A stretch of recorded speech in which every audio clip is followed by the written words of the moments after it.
Ja, då så.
And welcome to Radio Intentional Decisions.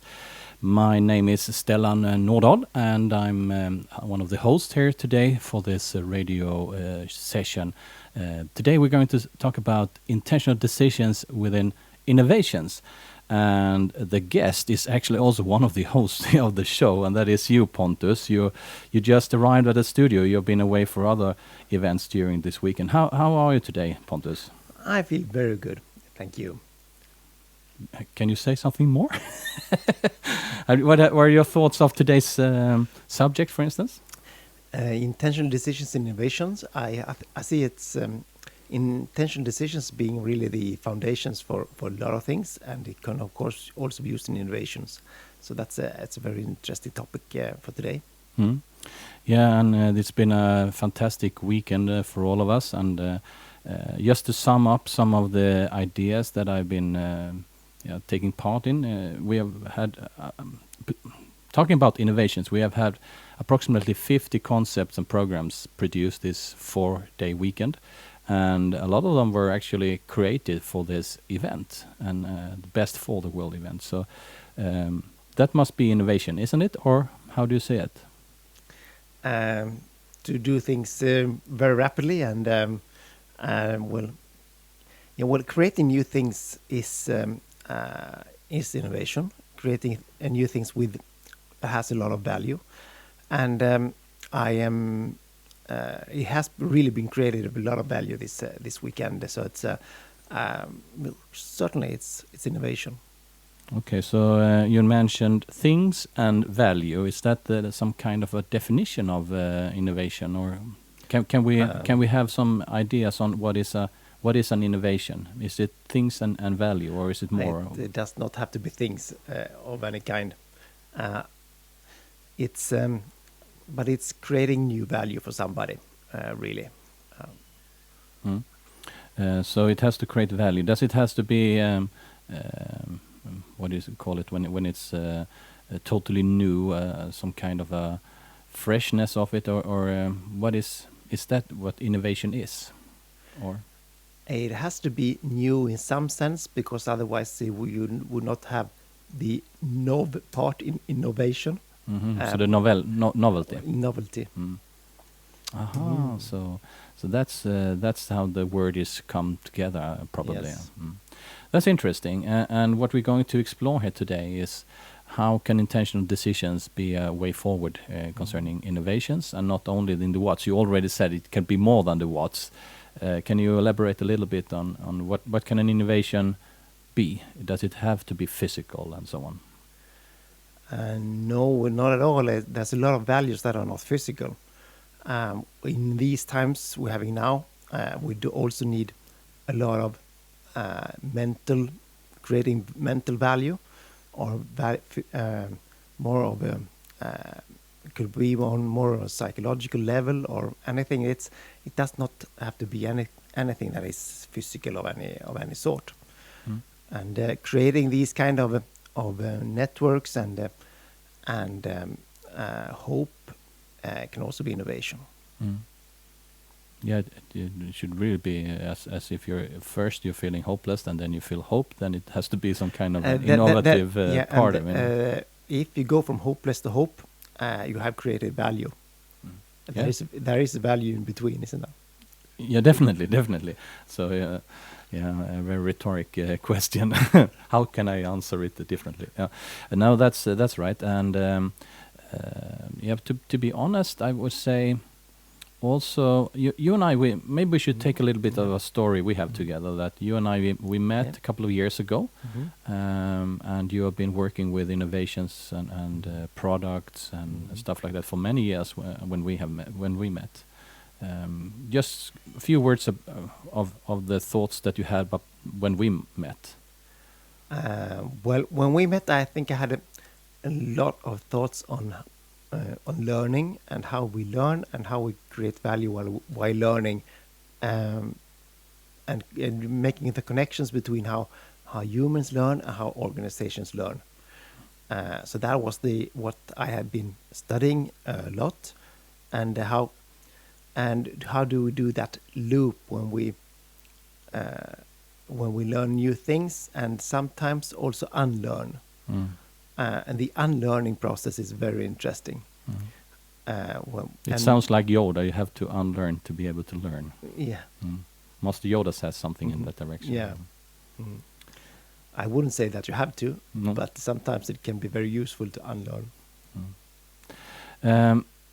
Yeah, and I was actually I've been thinking of you a lot this weekend. You haven't been able to be here. You have other events going on, and while the reason to why I was thinking of you, not only because of the radio intentional decisions, as you have been a big part of, but because of some of the concepts that you work with has been mentioned during different shows, and one of those is the VUCA. The VUCA, Mhm. okay. Yes. Can you? I mean, people talked about it like as it's something you should know of, and can you please help us out? Because for me, I know you use that word and the concept of it, but for me, it was a little bit new that it was something you were supposed to already have some kind of knowledge around, and I guess that some of those who are watching or listening don't know anything about it. Well, VUCA is. I wouldn't say it is something that you have to know about. It depends on which type of circles you are.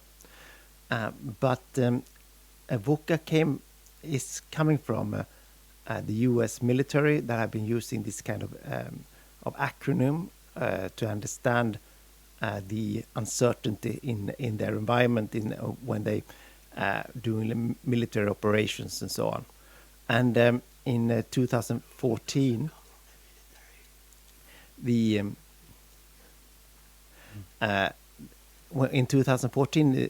Harvard Business Review took it up in an article to describing the different kind of strategies you can have in these uncertainty areas that the VUCA is. VUCA stands for volatility, uncertainty, complexity, and ambiguity. So it's different kind of certainties and different kinds of way you can look at uncertainty and what type of strategies do you have in these different type of uncertainties. So now we have some kind of knowledge about it. We know it's a model for uncertainty and how you can both deal and create within it. So in some sense, we might come back to that model for after a while here in this talk. But I would say the focus in this dialogue we're having, I would like it to be a little bit more on how we can create innovation. If it creates value, then it is of value. Then so it's and again, when you and I met, you were working a lot with learning. You told me the first and the second loop learning, which are concepts of how you can look at learning as a both a tool and a process. Could you please elaborate a little bit, and then we can take it from there, because that's when I came into your life and you into mine. So maybe giving that background first. I think it was the Argyris that came up with these learning loops. I was looking at first at first learning loop is when you elaborate on your what really, how to do this, how to do things better in some way. The second loop is then that Argyris talked about was how looking at how do you actually learn then. So it's how do you do when you learn. So that was the second loop. So going from in the first loop, as I understood it, is doing things right and then doing the right things. Could that be? That could be one description, but I think it would be better to actually describe it as what we do and then how we actually how we actually go about learning what to do. And when you and I met, then we sat down, and you were interested in intentional decision model. I was interested in the learning loops, and we realized quite quick that there was a third learning loop. You had already been elaborating on that, and we realized that was the why loop. Yes. So for those who are interested in this kind of terminology, at the time we met is a couple of years ago.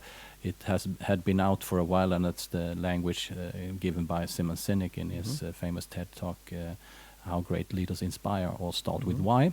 So we realized, you and I, that those why, how, and what was those learning loops, more or less. And a learning loop is, first of all, a divergent phase where you see possibilities, and then you have some kind of a decision phase, or when you're analyze what material you have to be able to take a decision, and I call it also some kind of a ethical framework to be able to choose, and then it's a convergent phase where you want to get the effect of that choice and not being uncertain any longer. Used uncertainty in the beginning to open up, and then after have taken hopefully an intentional decision, then focusing on that. I think that when we met, then I saw all that kind of loop as a sense making loop and making sense of the world. Then we have desiccated it even more. Yeah, and we also realized, I don't know if you remember it, but when we searched the internet on learning loops, that there were more people that had understood that there is this third loop, the why loop. So it was actually already on the internet, why, how, what loops. But we realized that there is also some kind of underlying truth on how, truth, you can say fundamental assumptions that underlies everything you see, do, or experience. We can call it worldview or a belief system or whatever it is. So we were talking a lot about, so what are those assumptions that are fundamental for a worldview, and what happens if you start elaborate on those? So that means a fourth loop then. That means a fourth loop, and that is very exciting. You can see that when you, if you only talk about or think about what you do, you will reach some sort of solution space in your innovation. If you go on further to study how we can actually learn about the opportunities, you will have a larger solution space. And when you go further back to the why, and then looking at the root and all our core assumptions, of course, you will have your possible solution space will be very much bigger. Yeah, and maybe also, in some sense, broaden up, but also narrowing it down, because it gives every assumption you have as a fundamental assumption, I would say, is both an enabler. So it's something that enables you to see, for instance, possibilities, but it's also something that is closing down other possibilities, or maybe at least. It will reveal the restrictions. Yeah, it will reveal the restrictions. That's right. Yeah. So when you get aware of that, there is an assumption, or truth, or whatever we call it, beneath your thoughts, your language, your day-to-day life. then you also realize that it's something you actually could change, but maybe don't have the ability for now. But at least you have the awareness of it being able to be changed. So, what are your thoughts about it today? I mean, it has gone now. Can it be 3 years since we had this original idea of the fourth loop? Yes, maybe. And well, it has really changed a lot of the assumptions that we make when we are developing the innovation process or an innovation journey for our clients, for example. So it's has really we've been able to take a leap in the understanding of how innovation actually works and how to work with innovation. And those of you who are interested in learning more of it, yesterday we had a dialogue, me and Madeleine Lorraine from World Trade Center, about those type of assumptions that we have made in the old paradigm, or formerly known as the existing paradigm, which has now been transferred. Actually, it's now an old paradigm, and we have to build a new one now. If it was a possibility before, it's urgent now, and very soon it will be a reality.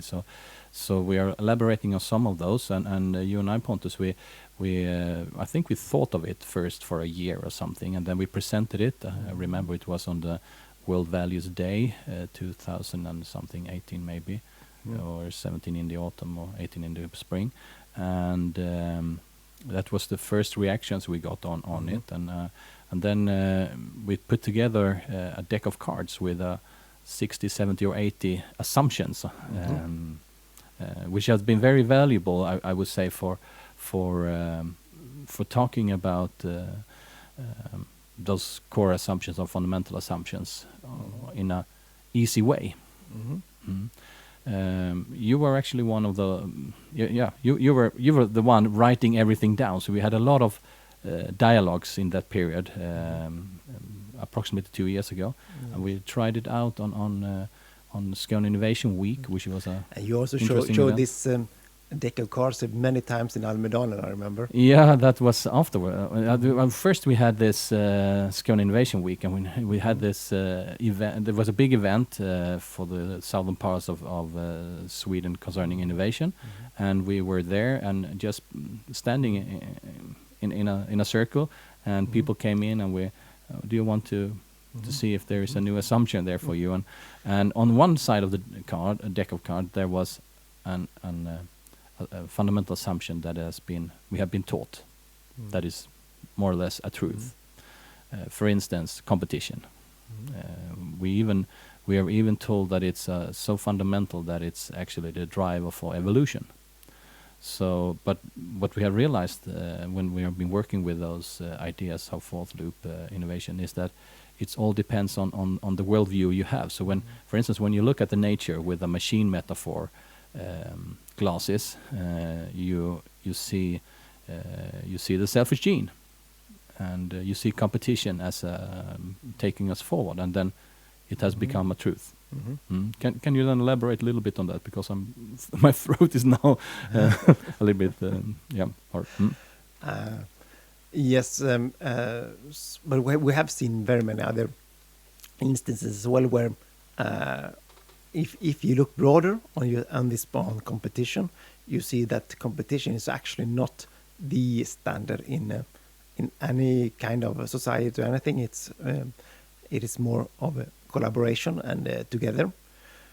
So it's so that is, if we would look at our world with it more together instead, and open up, including maybe competition as well, but it could be more of together. We have an assumption that is more inclusive and includes the part of competition, but also working much more together. And then we get a core belief that is inclusive with the previous core belief.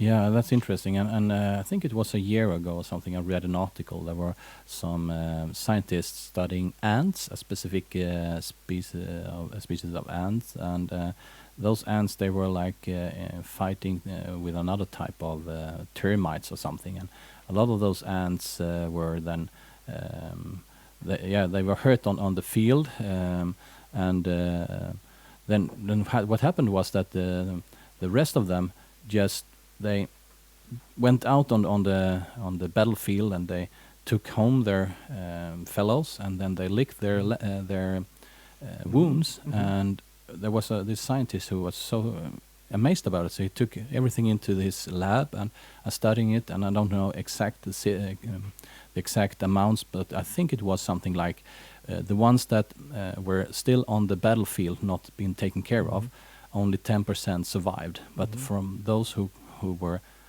taken home and their wounds were licked, 80% survived. And this is not congruent with for instance, the self-gene. So there was a big problem for the scientists to try to explain it from a self-gene perspective. And what happened was that he actually tried to do it because it could help you coming generations of your your grandchildren or something. This is such a great example because it shows that it is very difficult to see things that you don't expect to see.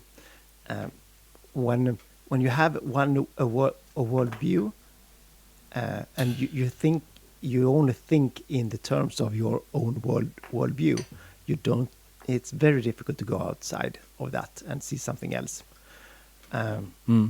Yeah, that's very interesting. It's you can really think of is it I have to see to believe, or do I have to believe to be able to see? What do you think? What I think, I was taught the one way what I was taught in school was actually that what I see is what there is. But I've come to a point in my life where I understand that I have to believe it to be able to see it. So yeah, that's my perspective or point of view in it. Yeah, I was thinking if there must be one way, or if there can be both of them at the same time. Yeah, definitely. And yesterday when I was in this dialogue with Madeleine Lorin, we had one of those about. Yeah, there was an example then I told about a new language called Yiddish, in which the scientists found that there were no words for violence between people. And that's very interesting because my interpretation of that is that, first of all, you couldn't have that type of experiences because then you would need a language for it. But on the other hand, you could almost not create it because you don't have a language to create it with. There are no words for it, so there is no understanding of it or perception about. Yes. So yeah, I agree. It both ways. So coming back then to those core assumptions or fundamental assumptions would also be interesting because right now we are facing a lot of truths that are falling apart. I have an example of my own that I really love because it shows how close assumption is to a decision. And that was when Greta Thunberg last year autumn was in the US, and one of the things she said that when she was there, that we have to stop flying so much, which was totally impossible at that time for the world to do. But then, all of a sudden, a couple of weeks ago, in 2 days, we stopped flying. That's interesting. So, yeah. What do you make out of that type of ideas? I think it's short term versus long term, basically. The climate changes we have not been able to fly due to the climate changes for a long time, but it's an effect on long term. The coronavirus is here and now, and therefore it's possible in some way. Yeah, interesting. So there's a kind of a time time factor here. That's what you're actually saying. And it's more, yeah, it's because shorter term is more close to you. Really long term, you never know when things can happen, maybe, and so on. And what's yeah. But there's also an enabler, I guess, because in some sense, when you talk about change, people can say, no, it's totally impossible, but that's here and now. But in 2 weeks, maybe it's possible, and in 5 weeks, maybe it's entirely possible. So it could be the other way around also. Yes, of course. Yes. So, okay, coming back then, Pontus, to those idea about the fourth loop, you who are working a lot with both big companies and their innovation departments, and also small businesses and startups, which have a very high level of innovation, I guess. What are your can you tell us a little bit about how it has affected your work with innovation? Yes, it has. It has affected my work a lot in that previously I have seen that we mostly talk about what the customer wants, the customer needs, and so on. When I start to talk about, but what do you want? What do you need? What are your how do you want to change the world? I get so much more energy and work, and it's engaging in completely different ways. That goes both for startups and for entrepreneurs inside larger organizations and so on. And just starting with why, or starting with your core assumptions, that will give you such an ability to actually make some changes. Yeah, it's really interesting though what you're saying here, because it's maybe it's something we're not limited to innovation, but I guess that it has a lot of impact there. And it is kind of surprising. It's now 14 years ago since Simon Sinek wrote this book, Start With Why, and we have not really taken the lessons from Simon Sinek and started with why. We have started with the customer's needs still, as we've done for the past 200 years. So I suggest it's now it's a time. So if you haven't tried it out yet, then let's make it your daily choice. Start with why, and maybe also start with a decision. I mean, is it a good day or a bad day? Do we have to evaluate in the end, or can we take that decision as we wake up in the morning? That's an interesting question. And right now, what I suggest is try out and explore, of course. Okay, so again, those fourth loops, what I'm thinking of here is that when we're talking about innovation and learning, why is it important? I mean, it creates value, but why is it important? And in the times we are now, it's a rhetoric question here, but I think it's worth mentioning. Innovation is important because it's a really very difficult question to answer. It becomes like only a platitude, really. But we have to. But we can reformulate it. Why is it important to you? What is your why in this? My why is that I have certain ways that I want to change the world. I think that the world is not functioning the way it should work, and there's so many both small and large things that we could change and do better, and also involve and create a whole new type of society. So it's and that's why I think innovation is important. That was easier to answer, I guess, than I wonder why. Yeah, I wonder why. Maybe you should start with it. The why. That's funny. Okay, so yeah, for me it's also interesting because of many reasons. If I can go now for why I think innovation is both interesting, important, and so on, and that is I believe that we have to, as we go down those loops. The first loop is the what's, the second is the hows, and the third is the whys, and the fourth is the root, the core assumptions. I would say we should also look at innovation on all those four loops, because as up until recently, I believe that most innovation systems are focusing on the what's. That is when there are programs, for instance, for helping startups or whatever it is. It's very focused on physical solutions, or at least software solutions or digital solutions. And you and I, we have actually tried a couple of times now to send in ideas we have, for instance, the fourth loop or the intentional decision model and so on. And we were actually part of a social accelerator a couple of years ago, called SOPACT, social impact or something like that. But that was the first time I at least got some kind of a response, because it's almost like it's outside innovation. It has to be inside worldviews or hows or how we can elaborate on the whys. What do you agree on that? Yes, certainly I agree on that. It's but the innovation system is not really founded with that kind of assumptions or beliefs. It's more based on how can we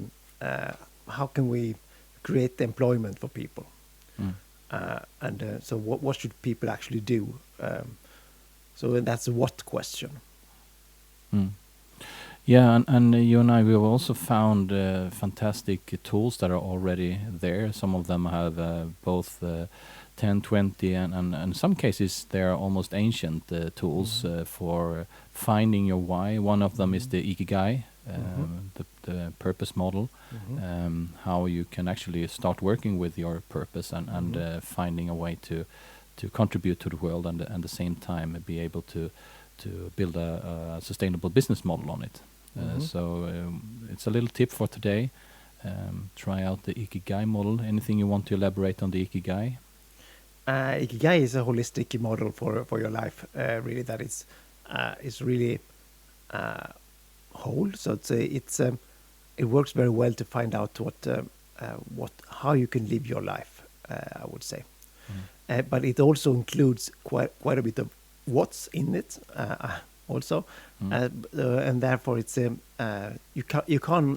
should not think of why, how, what as a linear process. It's all interconnected, and that shows also in Ikigai. And another tip of the today will then be also, of course, the intentional decision model. And I want to mention already now that we have a little booklet in English. There's a big book produced in Swedish. So if any of you are having contacts in the rest of the world for publishing, we will need to translate the intentional decisions model totally, the book, into different languages. But we have a small booklet with the first chapters, and that is an open source. So you can find that on the web. The short link for it is bit.ly/intentional decisions, and there you can download a copy of it. But it's just the first chapters. There is nothing there about innovation, but at least you get some kind of a sense of what the model is all about. But then those cards, I was suggesting yesterday, actually, when I had this show with Madeleine Lorraine, that we should publish also the cards. We have them as a PDF. So I suggest we should do something nice around them and put them up on the web. Couldn't we do that? Yeah. Yes. Super. And then almost 2 years ago, you and I, we had an idea, also together with Jens Rinelt, and the idea was that we throw a workshop at Singularity University on how to create business in the new paradigm. It was a 1-hour workshop, which has, I would say, thoroughly changed so many things in my life. I don't know how it's with you. You know what I'm talking about, right? Yes. This is also a workshop that is addressing our core beliefs, and it has been the first time I participated in this workshop. I really felt like a turmoil inside. So that there were so many things that I understood that I don't understand really, and things that I have learned that might not be true anymore, because just because time has passed and the society has evolved, and so things are not as they used to be, and I was really excited about that. And then, of course, with a bit of distance, we could also use this a lot in development of new tools and things. Yeah, I do agree. It is an extreme transformative workshop, and now we have conducted it many times within the innovation systems and together with different municipalities, companies, big corporations. We have taken it to different arenas. For instance, the Skåne Innovation Week. We have been at Almedalen, and we have also made it international together with the California. No, what is it called? California State University. Yeah, of Long Beach. Yeah, so we have a lot of knowledge that we want to share. So there is also a white paper on it, and the white paper is, we can call it finished, but I mean we can always do more on it.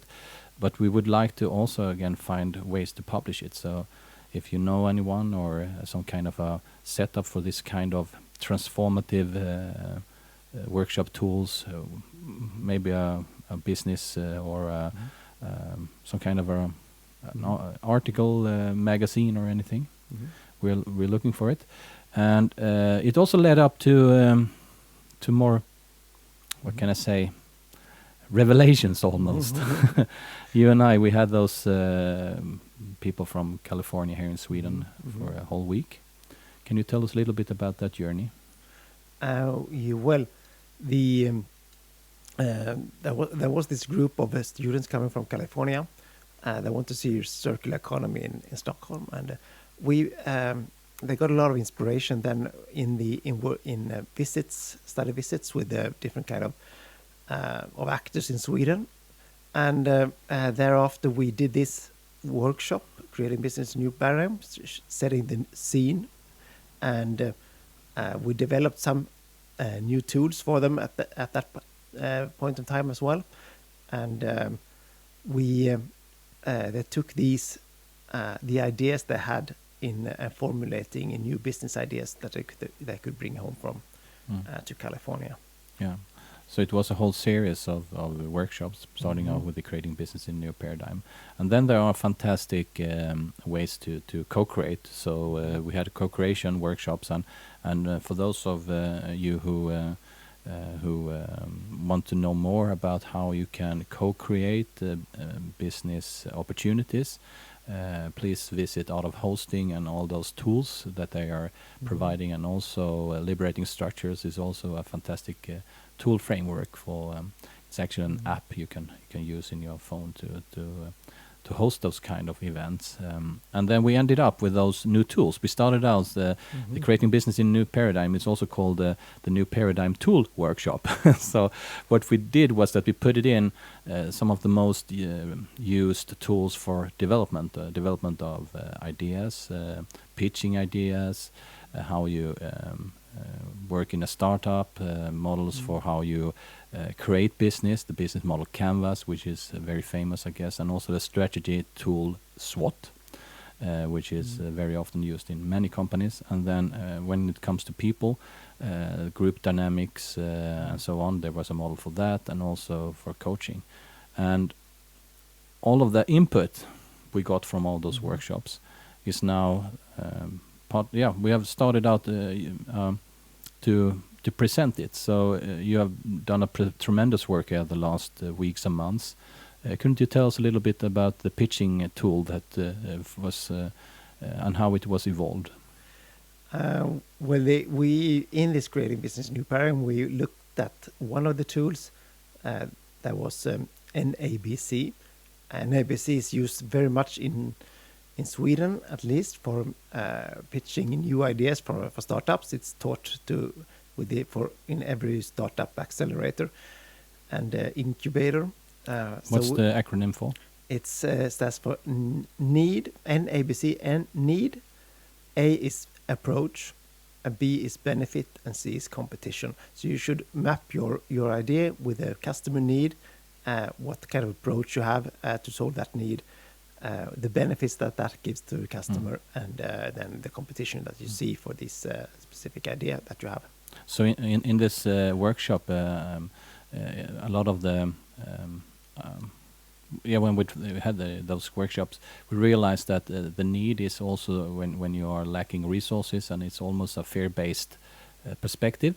And we also realized that when we're talking about competition, we have already elaborated on that. So please tell us what came up after all the results were gathered from the workshops. Well, we saw that in the workshops that purpose is, for example, a very strong driver in developing business. Both customers and clients and the environment around wants to have a greater purpose, and they want to see customers they want to buy things from organizations that have a higher purpose. And this also goes very strongly with this Start With Why from Simon Sinek. And so it was very easy for us to really go from the need of the customer in NABC to formulate your why in a storytelling format. So what you're actually telling me and us right now is that the ideas behind the pitching tool, the philosophy behind it was not inaccurate. It was more like the how you expressed it. So is that right? The older pitching tool. Well, the idea is not wrong. It just comes just from the way that the core beliefs that we have and how business administration has evolved. Sorry, I interrupted you. Sorry. So it's we can add on to that, and what we do also in this new tool that we call it 4 Eyes. It's 4 Eyes that in starting with inspiration, that you tell a story about why this is important. The intention, so what are you going to do then if this is important? The invitation, that you who should you co-create with, because you can't solve everything by yourself. Who should you invite? Who could you be able to work with? And then the impact, what will actually the work that you will do together result in. And now you have also tried this 4 Eyes out for a couple of weeks, months. We have had both startups trying it, and also bigger corporations. Their innovation departments have been trying it. And what are the thoughts so far, and the reactions on it? It has been really no, that's great. Now we're doing this way instead of the old way. So the change has been immediate, basically. Okay, so and if you're interested in learning more and also contribute to the new tool, because it's still under construction. But we have a first big draft, which is published, and you can find it on the web page. What is the easiest way to find it? Do they need a specific link? Or is there some kind of a place where everything is gathered? Emprogage.com will have it, but I don't know if you have it yet. If you're interested, please contact us, and we can send you to you. And later on, it will be published more officially. Couldn't we say it like that? Yes. Yeah. And we are also working on the next tool, then the formerly known as SWOT. What do we call it now? We call it IFPH. That is, we have seen that using this intention and using the intention through the whole innovation process will make and if that is the red thread, we will have a communication that is both internally and externally, that it works very, very strongly. And coming then to if you have this formulated what you want to do and why you want to do it in the 4 I's, you can extract the intention and formulate the strategy with IFPH. IFPH stands for intention, fears, possibilities, and hurdles. So these are is a way to formulate how your actions and experiments that you can do within your to go line with your intention. Yeah, thank you very much, Pontus, for everything here. And all of those are open source under the Creative Commons licenses. So please join us in co-creation, of course, but also use them, share them, and so on. And to be able to do all this, and also to be able to do whole weekend, we have created a Patreon account. So if you want to support what we're doing in Emprogage concerning all those, all from all parts of the no, I shouldn't say parts, all functions of the tree. We have explored the tree metaphor a lot this weekend. So if you want to support us on Patreon, visit patreon.com bestfortheworld, and we can also put up the links on bestforthe.world to the IDE model, and also to this first tool for eyes. But please contact us if you want to know more. Anything else you want to say, Pontus, before we end this show? Well, it's been an honor to be here, really, and talk about intention, decisions, and innovation. Yeah, but you're one of the hosts. It's an honor anyway. Okay, I like that. So, and thank you everyone who have been watching or listening to this program. Radio Intentional Decisions is now going international podcast. So we hope to see you in this format the next coming maybe months, years, and so on together. And hopefully we can elaborate more on innovations. But we actually had an interesting, and I can tip you on that, Pontus, episode yesterday together with Tintin Santen from the Swedish University of Agricultural Science on collaboration and close to innovation, as he is head of innovation department there. So thank you everyone, and thank you Pontus for this fantastic dialogue, which has been very interesting in many ways. And hope to see you soon, everyone. And the next program is soon coming up, so we have to end now. So thank you once more, and have a fantastic day, and don't forget to be innovative.